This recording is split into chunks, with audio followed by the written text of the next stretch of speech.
Bom, graças a Deus estamos aqui de volta para a gente dar continuidade ao nosso estudo do Pentateuco. Ainda estamos no livro de Êxodo. Nós temos um compromisso de ficar um pouco mais tempo no livro de Êxodo para que assim a gente possa ter um melhor aproveitamento de todo o Pentateuco. Depois a gente vai para Levíticos, Números e Deuteronômio. Capítulo de número 19, tá bem? Na última aula nós passamos com Moisés pelo deserto. Iniciamos a travessia com o Moisés. E ele ficou 3 meses entre a saída do Egito até o primeiro momento em que Deus vai falar com o povo. Ele ficou 3 meses. A Bíblia diz que eles poderiam muito bem ter saído do Egito e já ter ido para o Sinai. Mas Deus pegou e guiou eles pelo caminho do Mar Vermelho. Passaram pela cordilheira do Sinai e vieram para o Monte Horebe. O Monte Horebe, ele fica na Arábia, tá bem? Um pouco de geografia bíblica. Geografia bíblica é isso aqui, ó. Aqui você tem o Mar Grande, tá bem? Não era chamado de Mar Mediterrâneo, era chamado de Mar Grande, tá bem? Quando eles saem aqui, ó, aqui tem a Península do Sinai. Forma esse delta, tá? Um delta. Aqui é uma cordilheira, quer dizer que tem um monte de montanhas. E existe o Horebe, e os estudiosos são muito favoráveis a identificar o Horebe na Arábia, tá bem? E não aqui, no delta do Mar Vermelho, na Península do Sinai. Por quê? Porque o apóstolo Paulo, ele pega e ele faz referência lá no livro de Gálatas, e ele está dizendo o seguinte, que nós não somos filhos da escrava, nós não somos filhos do Sinai. E ele diz no livro de Gálatas que o Sinai é um monte que fica na Arábia. A Arábia fica aqui, ó, embaixo, tá vendo? Aqui embaixo. A Arábia é onde tinha Midian. Midian, onde Moisés ficou por 40 anos morando com o sogro dele. Então ele sai do Egito. Quando ele sai do Egito, passa o Mar Vermelho, fazem umas peregrinações aqui dentro, mas depois eles descem para o Monte Horebe. No Monte Horebe, ali você tem uma cordilheira. Toda essa região aqui, ó, é a Península do Sinai, tá bem? É uma cordilheira, uma cadeia de montanhas. Muitas montanhas, uma região toda montanhosa. E quando chega no capítulo 19, você lê lá: ao 3º mês da saída dos filhos de Israel da terra do Egito, no mesmo dia vieram ao deserto do Sinai. Tendo partido de Refidim, vieram ao deserto do Sinai e acamparam-se no deserto. Israel, pois, ali acampou de fronte do monte. Então vocês vão ter que fazer esse tipo de peregrinação, não confundir também com essa cordilheira que está aqui na Península do Sinai ou no delta do Sinai, tá bem? Saíram de Refidim e aqui eles chegaram no Horebe, que foi onde Deus se revelou primeiramente para o Moisés. Fizeram um acampamento. Esse acampamento, você percebe que ele é um acampamento próximo de Midian, porque lá no capítulo 18, você vê o sogro de Moisés trazendo para ele a esposa e os filhos. Aí você fala, mas como assim trazendo? É porque Moisés, ele saiu a princípio, lá no capítulo 3, ele saiu para poder fazer a libertação do povo, estava levando a esposa dele. Mas no meio do caminho apareceu um anjo, o anjo queria matar Moisés por causa que o filho dele não era circuncidado. Teve uma discussão entre ele e a esposa dele, o filho acabou sendo circuncidado e Moisés decidiu devolver a esposa para o pai. Moisés devolveu mesmo, devolveu a esposa para o pai, junto com o filho, e ele foi para o Egito sozinho. No meio do caminho ele se encontrou com Arão, porque Deus pegou e falou para Arão ir encontrar com Moisés no meio do caminho.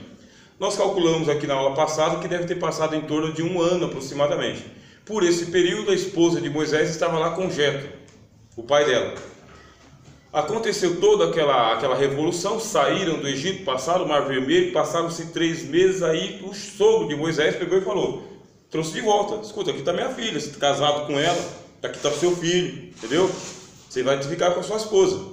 Mas isso aqui já tem uma lição, inclusive, né? Que é a questão da esposa acompanhar o marido, mas nem sempre ela acompanha o marido por causa que não tem a vocação que o marido tem. E como ela não tem a vocação, ela acaba sendo um impedimento para que ele cumpra a missão dele. Qual foi a decisão de Moisés? Devolveu a esposa para o acampamento do pai dela. Devolveu. Aí o pai trouxe a esposa de volta. Vocês que são obreiros aí estão se preparando, sabe? Querem dar a palestra de casais. Estudem este episódio de Moisés, tá bem? E os problemas que ele teve com a esposa dele e com a família. Aliás, a família de Moisés deu muito trabalho para ele, assim como a família de Jesus também deu muito trabalho para ele. Quando a gente fala, sabe, da família perfeita, aquela família assim que é do pastor, que sai bonito na foto, sabe, que a gente quer ter uma família igual a do pastor. Então eu te apresento a família de Jesus, eu te apresento a família de Moisés, eu te apresento a família de Davi, tá bem? Eu vou te apresentando um monte de famílias aí que são problemáticas, porque a vocação não é para a família, a vocação é para o chefe da família. Então aquela passagem do Josué, eu e a minha casa serviremos ao Senhor, precisa ser contextualizado para uma família patriarcal. Eu e minha casa serviremos ao Senhor não significa que nós vamos ser a família perfeita sem um monte de problemas. Aliás, a família do obreiro é que tem mais problema, tá bom? E Deus já deixa isso acontecer mesmo para que você tenha misericórdia dos coitadinhos dos irmãos e das irmãs que passam um monte de problema de verdade dentro de casa, que vai desde criar o pequenininho lá que está nascendo até visitar ele na cadeia, ou então ter que enterrar um filho, ou então ter que enfrentar um divórcio. Bíblia é bom para isso, né? Tudo tem lá no Pentateuco. Capítulo 19, a família de Moisés já está recomposta mais uma vez. Aí vem Deus. Não, agora não, obrigado, Deus abençoe, daqui a pouco. Aí vem Deus. Deus vai dar umas ordens para Moisés e fala o seguinte: olha, eu vou descer a você lá no Sinai, tá bom? Só que você vai ter que subir. Eu descerei, mas você vai ter que subir. E você vai fazer o seguinte: você vai marcar um termo, tá? Em volta do Sinai. Não é a cordilheira inteira, mas ó, isso aqui é importante, tá? Aqui está o Monte Horebe. Deus manda ele fazer um cordão de isolamento, tá bem? Um cordão de isolamento. E ninguém pode se aproximar do monte, ninguém. Por quê? Vai acontecer vários fenômenos aqui, ó. Uma comitiva de anjos vai tomar conta da península do Sinai inteiro. Eles não vão só no Monte Horebe, aquela área da península do Sinai todinha eles vão descer ali. E os anjos vêm fazendo uma festa para a entrega da lei. Você lê isso aí, tá bem? No capítulo 19 mesmo. Vamos lá, versículo 16. Capítulo 19, versículo 16 de Êxodo. Bem? E aconteceu ao terceiro dia, ao amanhecer, que houve trovões, relâmpagos sobre o monte, e uma espessa nuvem, e um sonido de buzina muito forte, de maneira que estremeceu todo o povo que estava no arraial. E Moisés levou o povo fora do arraial ao encontro de Deus, e puseram-se ao pé do monte. E todo o monte Sinai fumegava, porque o Senhor descera sobre ele em fogo, e a sua fumaça subia como fumaça de um forno. E todo o monte tremia grandemente, e o sonido de buzina ia crescendo em grande maneira. Moisés falava, e Deus lhe respondia. E descendo o Senhor sobre o monte Sinai, sobre o cume do monte, chamou o Senhor a Moisés ao cume do monte, e Moisés subiu. Então essa aqui é a primeira imagem que você vai criar na sua cabeça. Deus está descendo, mas a gente sabe que não é Deus. Quem é? São as comitivas de anjos, tá bem? São os anjos que estão descendo. Mas eles descem fazendo um barulho. Eles vêm tocando trombeta e muita trombeta, e cada vez vai aumentando mais o número de trombetas. Por quê? Porque cada vez mais vai chegando mais anjos. Eles ocupam ali o Monte Horebe, mas eles ocupam toda aquela península do Sinai. O que os geólogos e também os arqueólogos descobriram? Que existe uma calcificação por cima do topo daquela cordilheira do Sinai. O que é uma calcificação? Foi asfaltado. Então os arqueólogos falam, mas isso aqui está plano, não é para estar plano, isso aqui é uma cordilheira, isso aqui é para ter pico. Mas ele descobriu que várias delas estão plano. Por que está plano? Livro de Reis, carros de Deus, os carros, tá, de Deus que trouxeram os anjos, pousaram por ali. Mas anjo precisa de carro? Ah, precisa. Pelo menos lá para separar o Elias e o Moisés, vieram no carro, Deus mesmo sobe nas costas do querubim e vai no carro, nas carruagens. Os próprios querubins são chamados de carruagens. A gente está aqui envolvido no mistério. O livro de Ezequiel mostra que eles usam carruagens também. Quer dizer que há uma coincidência entre aquela península do Sinai, ter as cordilheiras todas aplanadas, né? Asfaltadas, quer dizer, calcinadas, e a descida dos anjos. Aí foi uma festa. E eles desceram em glória, uma nuvem muito espessa, uma nuvem escura, muito escura mesmo. E não dava para enxergar nada. Não é uma nuvem comum, sabe? Você está no deserto. Então você olha no deserto durante o dia, quantas nuvens tem? Deserto. Tem nuvens. Só tem nuvens se Deus provocar. Porque a nuvem vai ser o efeito da evaporação das águas, mas não tem água no deserto. Então você não vai ver nuvens. Mas o que está acontecendo? Deus está quebrando as leis da física, da natureza, sabe? Da atmosfera, porque Deus, ele não está preso a nada disso. Ele tem a sua própria nuvem. Essa nuvem aqui é a nuvem de glória, tá? Glória aqui não é Shekinah, tá? Até, aliás, a palavra Shekinah não existe na Bíblia, tá? Não tem. Shekinah é uma invenção do povo de agora. Não tem. Mas é uma nuvem de glória, tá bom? Esta nuvem de glória traz a presença de Deus e trazem os anjos do Senhor. Só que nós temos que ler Atos dos Apóstolos, o capítulo de número 7, para ficar bem esclarecido de que não é o próprio Deus quem está descendo ali. Quem estão descendo são os anjos, é uma comitiva de anjos. Quem fala isso para nós é o Estevão, homem cheio do Espírito Santo, tá bem? Então, um homem cheio do Espírito Santo, ele falou para nós que era anjos. Atos capítulo 7 e o versículo 38. Tá? Atos 7, 38. Está escrito: este é o que esteve entre a congregação no deserto, com o anjo que lhe falava no monte Sinai, tá? Com os nossos pais. O anjo falava com eles no monte Sinai e com os nossos pais, o qual recebeu as palavras da vida para nos dar. Então você vê aí que foi anjo que veio para falar com o Senhor Moisés e não o próprio Deus. Anotaram aí?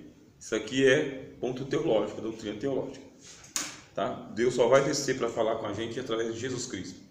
O Deus unigênito que está no seio do Pai, esse o revelou, tá bom? Então, antes de Jesus vir ao mundo, era só anjo mesmo, o tempo todo. Deus estava reservado à sua eternidade. Trouxe uma comitiva de anjos, eles tomaram toda a cordilheira e ficaram lá, estacionados. O que está acontecendo aqui? Estes anjos do Antigo Testamento, eles vão estabelecer a lei. Aqui, ó, a entrega da lei. Eu tenho que viciar bastante essa lousa aqui para ela ficar bem ruim. Aí eu vou conseguir escrever legal.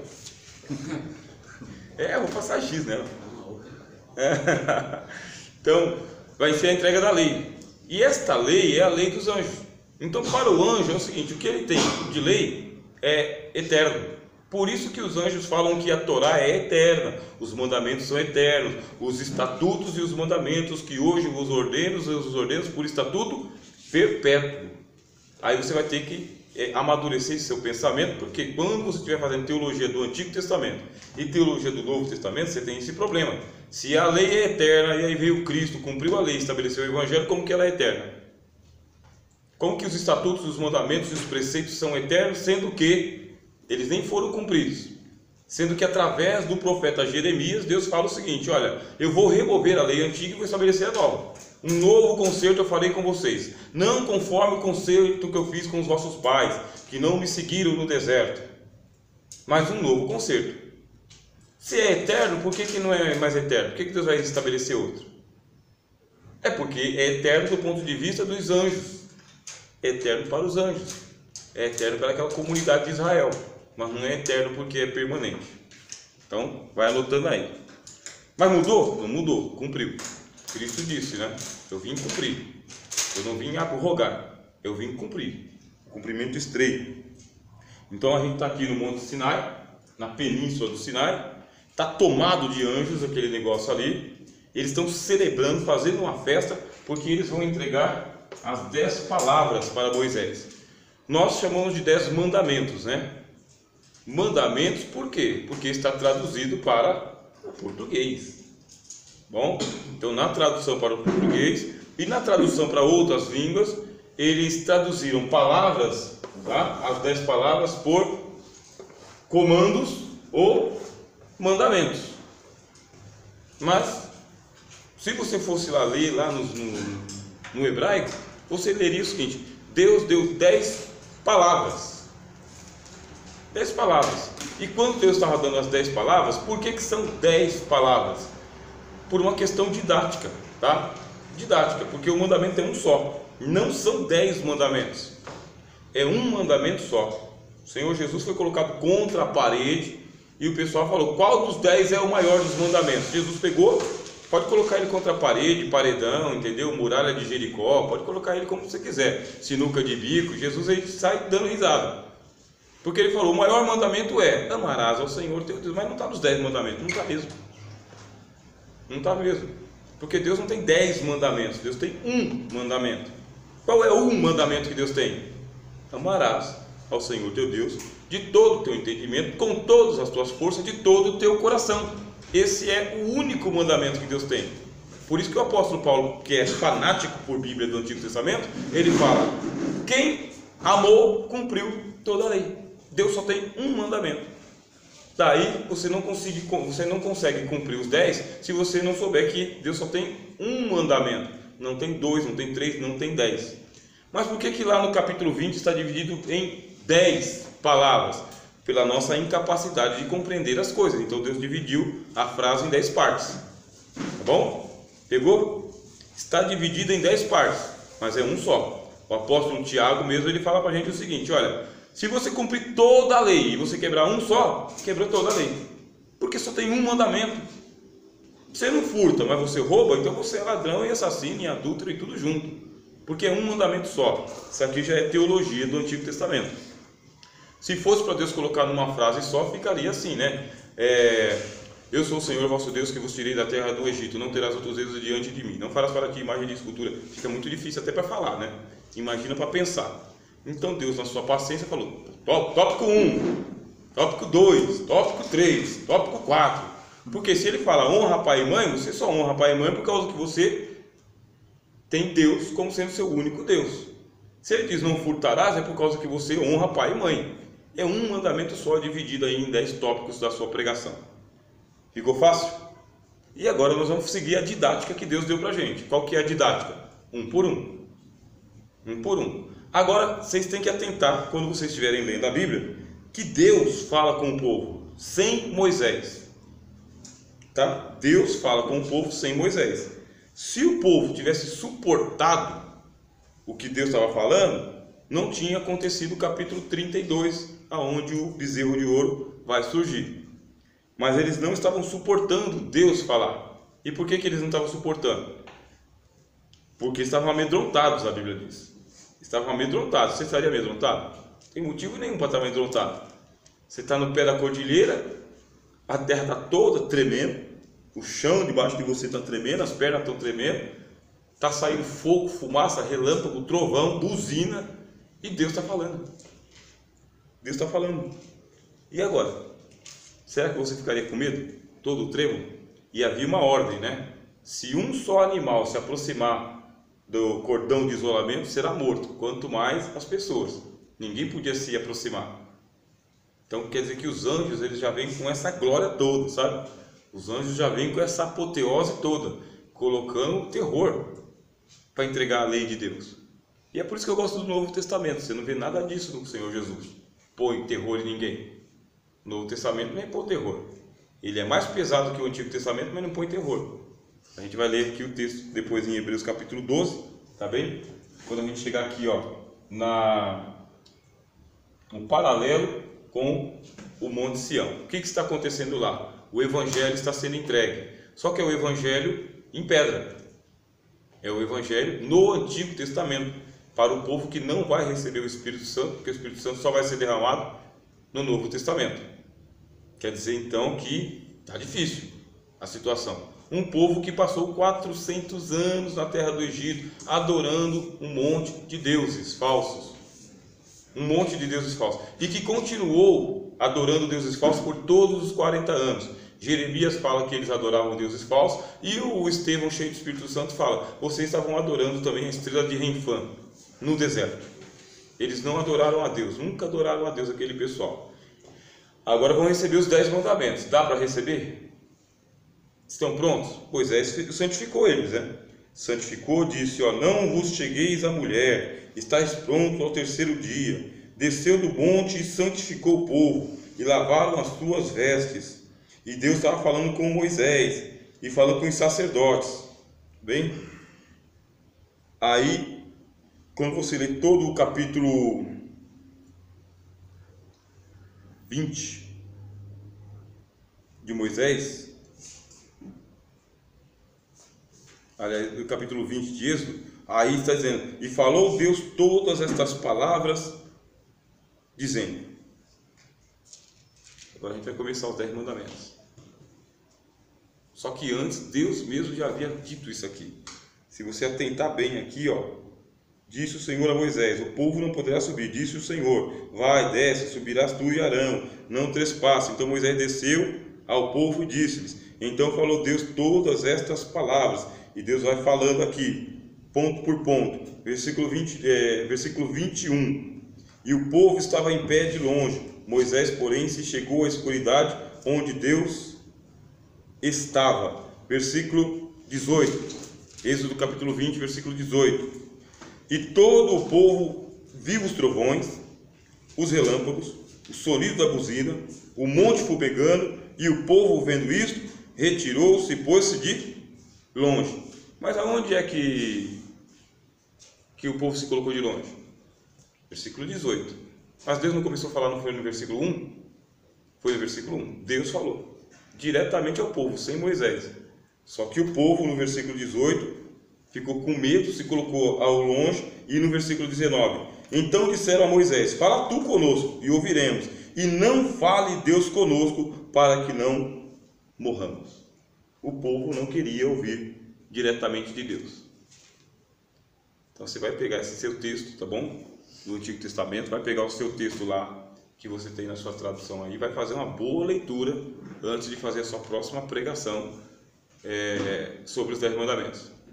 Faça uma boa leitura, faça uma leitura detalhada, para que quando você estiver lá diante do povo, você venha no detalhe e explica o seguinte: nós estamos em uma nova aliança. Essa nova aliança aqui, a aliança que é feita no Monte Sião. Aí nós vamos para Hebreus capítulo 12, antes da gente vir para os 10 mandamentos, que o nosso objetivo é ver mandamento por mandamento, se for possível, né? Só ver também, né? Porque estudar fica difícil. Estudar vocês têm que fazer por conta, né? Hebreus capítulo 12. Gosto muito desse versículo. Versículo 18, Hebreus 12, 18. Porque não chegastes ao monte palpável, aceso em fogo, a escuridão, e as trevas e a tempestade, e ao sonido de trombeta, e a voz das palavras, a qual os que a ouviram pediram que se não lhes falasse mais, porque não podiam suportar o que lhes mandavam. Se até um animal tocar no monte, será apedrejado. E tão terrível era a visão que Moisés disse: estou todo assombrado e tremendo. Tão terrível era o quê? O que nós lemos? Tão terrível era a visão. Você está acompanhando aí que tudo isso aqui é um trabalho profético, espiritual, é uma visão. O que está acontecendo ali é algo espiritual, é ultradimensional, não é dessa dimensão. Sonido, a trombeta, a nuvem, os mandamentos, tudo isso aqui é uma visão que está acontecendo, uma visão. Porque se você não tiver os olhos abertos, você não enxerga nada. Lembra lá do episódio lá? Senhor, rogo-te que abra os olhos desse moço para que vejas, que mais são os que estão conosco do que os que estão com eles. Abrindo-se os olhos, ele viu que todo o monte estava tomado de um monte de carros de fogo, né? Carros de Israel, que eram os anjos. A questão da visão. Estavam no Sinai, tinha vozes, trovão, tinha tudo. Aí Deus abriu os olhos deles, para eles verem. Do contrário, não viram. Aí teve gente que não viu, com certeza. Pessoal ali, descrente. Então, acompanhar aí, Hebreus capítulo 12. Vocês não chegaram a esse tipo de monte. Isso aqui não é mais Velho Testamento. Agora nós temos o Novo Testamento, tá bem? Aí ele fala, mas chegastes ao Monte Sião. É um paralelo, tá? A cidade do Deus vivo. O Monte Sinai não é a cidade do Deus vivo. A Jerusalém celestial, não é aquela Jerusalém que o pessoal está preparando para chegar ao anticristo, tá? E aos muitos milhares de anjos, não são mais os anjos lá do Antigo Testamento, é os muitos milhares. A universal assembleia e igreja dos primogênitos, nós, tá bem? Que estão escritos nos céus, a Deus, o juiz de todos, e aos espíritos dos justos aperfeiçoados, e a Jesus, o mediador de uma nova aliança, e ao sangue da aspersão, que fala melhor do que o sangue de Abel. Carta aos Hebreus, capítulo 12. Vocês vão fazer essa leitura também no estudo de vocês, a partir do versículo 18. Vai adotando aí, para depois vocês poderem fazer toda essa ponte. Então você tem no livro de Atos, capítulo 7, você tem no autor aos Hebreus, o capítulo de número 12, você tem o livro de Êxodo, capítulo 19, o capítulo 20, para poder estudar sobre a entrega da lei. E é o que nós vamos fazer agora. Então fica bem claro, Deus falou diretamente ao povo, mas Deus está falando de uma maneira profética, é uma visão. Está todo mundo numa dimensão profética, uma dimensão espiritual. Não estão cheios do Espírito Santo, estão tendo uma revelação. Só que estão tão trêmulo, porque o reino de Deus é assim. O reino de Deus é assim. Não tem um anjo que vem no Antigo Testamento que se apresenta lá para o Daniel, que o Daniel não caia. O homem cai. Então o que acontece? Eles pedem, Moisés, não fale mais conosco. Não fale. Fale você conosco. Deus não. Aí você, com a sua mentalidade de teólogo, vai falar, mas por quê? Que eles pedem para Deus não falar diretamente mais? Que eles querem Moisés. O que isso significa? Eu tenho que usar aí essa mentalidade de teólogo para isso. Pausa.